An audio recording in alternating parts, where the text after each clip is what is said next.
अपन ने कल किशोर अवस्था के विकास का सेकंड भाग पढ़ा था। इसके अंदर साविकिक विकास पढ़ा और उसमें अपन ने सबसे पहले साविकिक विकास के बाद क्रोध, जो सवेग उत्पन्न होता है, क्रोध पढ़ा। आज अपन पढ़ेंगे दूसरा टॉपिक, उसका नाम है भय, आकुलता व चिंता। भय क्या होता है, आकुलता क्या होती है और चिंता क्या होगी, जिसके बारे में पढ़ेंगे। तो बच्चों, लड़कों को जो भय बाल्य अवस्था में सताता है, भय जो होता है हमें बचपन से हम जन्म लेते हैं, नवजात के बाद हमें भय उत्पन्न होने लग जाता है। जैसे ही अपन श्रेष्ठावस्था में होता है तब भी हमें भय लगता है।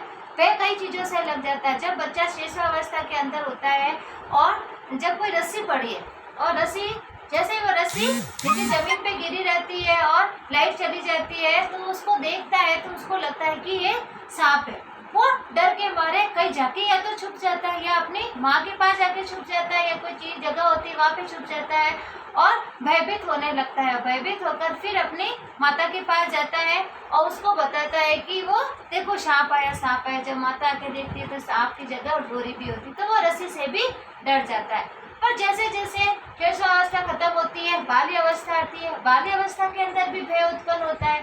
भय कई चीज़ों से उत्पन्न हो जाता है। किसी मनुष्य को देखकर उत्पन्न हो जाता है, किसी चीज डरावनी चीज को देखकर उत्पन्न हो जाता है, तो भय उत्पन्न होता है। जैसे बाल्य अवस्था खत्म होती है और वापस किशोर अवस्था उत्पन्न होती है तो फिर उसके अंदर भय सताने लग जाता है, भय होने लगता है। भय जब होता है वो डर के मारे, वो भय किसी से भी हो सकता है। जनता से भय होता है, वो जंतुओं से भी हो सकता है, सर्प को देखकर भी हो सकता है, और मृत्यु का भी भय होता है, और उसके साथ साथ समाज का भी भय उत्पन्न होता है, जो कि बाल्य अवस्था और शैशवावस्था में नहीं होता है। और किशोर अवस्था में समाज को लेकर भी भय उत्पन्न होने लगता है। तो वेश जो वैज्ञानिक है, मनोवैज्ञानिक है, उन्होंने 1950 में एक लाइन लिखी थी, उसमें कहा था कि भय सर्प का धार्मिक जंतुओं या मृत्यु आदि से संबंधित होता है। क्या होता है कि भय किससे हो जाता है, सर्प को देखकर भी भय उत्पन्न हो जाता है, या भरमभय जंतुओं को, ऐसे जानवरों को देखता है जो पहले कभी नहीं देखे तो उनको भी भय उत्पन्न हो जाता है। मृत्यु से भी भय लगने लग जाता है कि मेरी मृत्यु हो जाएगी, मैं कैसे जीवन यापन करूंगा। ये सारी चीजों को उनके मन में, जो किशोर होते हैं उनमें भय उत्पन्न हो जाता है। मृत्यु से भी, सत्ता प्राप्ति के लिए भी भय हो जाता है कि नेता बनना चाहता है तो वो सत्ता कैसे उत्पन्न, सत्ता में कैसे जाएगा, सारे कार्य कैसे करेगा, उसको लेकर भी भय उत्पन्न।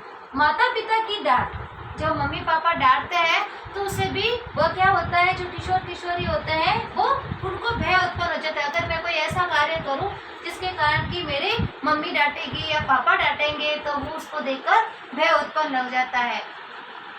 पाठशाला में असफलता और पढ़ाई करते हैं तो किशोर किशोरी में फेल होने का, जब असफलता हो जाती, फेल होने का उन्हें भय हमेशा ही सताता रहता है। क्या पता मैं नहीं पढ़ी तो मैं फेल हो जाऊंगी, और फेल हो जाऊंगी तो मेरी क्लास में बेइज्जती होगी, मेरी आस पड़ोस वाले मेरी बेइज्जती करेंगे, तो उसको लेकर भी उनमें मेरे जो गुरुजन है वो कहेंगे, तो वो असफलता लेकर भी उनके मन में जो किशोर किशोरी होते हैं उनको भय उत्पन्न होने लगता है। और धन जन की हानि, या किसी कभी बैंक से पैसे चोरी हो गए या अपने पैसे खो दिए हैं तो उसको लेकर भी जो किशोर किशोरी है उनमें जन धन की हानि भी उत्पन्न हो जाती है। या कोई दुर्घटना देख लेते हैं तो उसको देखकर उनके मन में भय उत्पन्न होने लगता है। आदि से संबंधित इस अवस्था को उसे समाज का भय अधिक सताता है।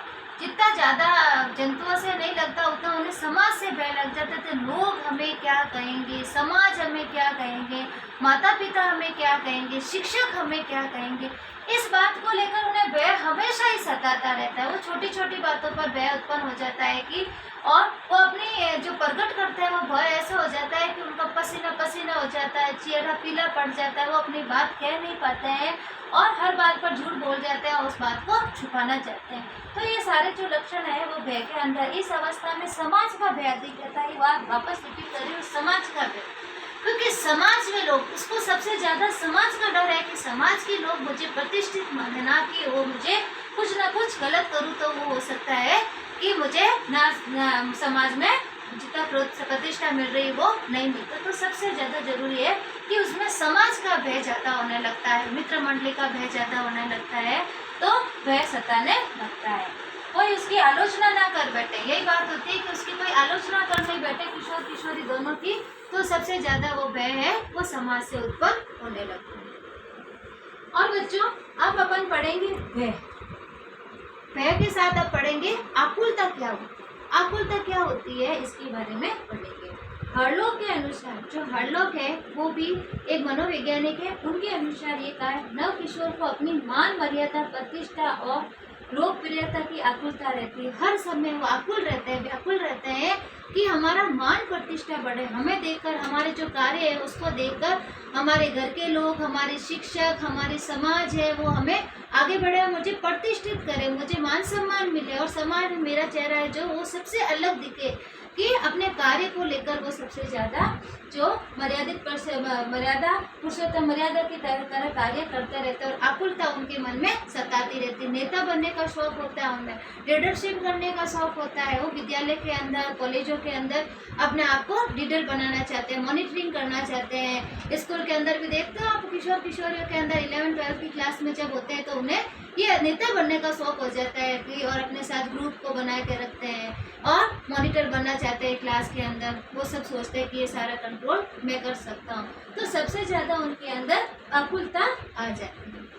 किशोरों में आकुलता सामाजिक और परिस्थितियों से संबंधित होती है और सारी जो आकुलता है ये समाज से संबंधित ही होती है। दूसरी आकुलता उसमें नहीं होती है कि समाज के लोग मुझे क्या कहेंगे। और जो विषम लिंगी जो होते हैं, जैसे लड़का लड़की या लड़के लड़कियों को पसंद करते हैं, तो उसमें भी वो समझते हैं कि वो भी हमें, उनकी नज़रों में भी हम हीरे नहीं, तो वो हर बात को देखकर आकुलता उत्पन्न करते हैं। उत्तर किशोर अवस्था में भय की संख्या कम हो जाती है। जैसे ही उत्तर किशोर अवस्था आती है तो उन्हें भय नहीं लगता, फिर समाज का भी भय खत्म हो जाता है और भय की ज़्यादा नहीं लगता, पर आकुलता हमेशा ही बनी रहती है। अच्छा बच्चों, पहला क्वेश्चन है अपना, भय व आकुलता में अंतर स्पष्ट करना है आपको। भय किसको कहते हैं और आकुलता किसको कहते हैं, इसके बारे में अंतर लिखना है। दूसरा है किशोर अवस्था में किन्हीं दो संवेगों के नाम लिखिए। जो संवेग उत्पन्न हो रहे हैं किशोर अवस्था में, उन दो संवेगों के नाम आपको लिखना है। और बच्चों कल अपन पढ़ेंगे ईर्ष्या। ईर्ष्या क्या होती है इसके बारे में अपन पढ़ेंगे। थैंक यू बच्चों।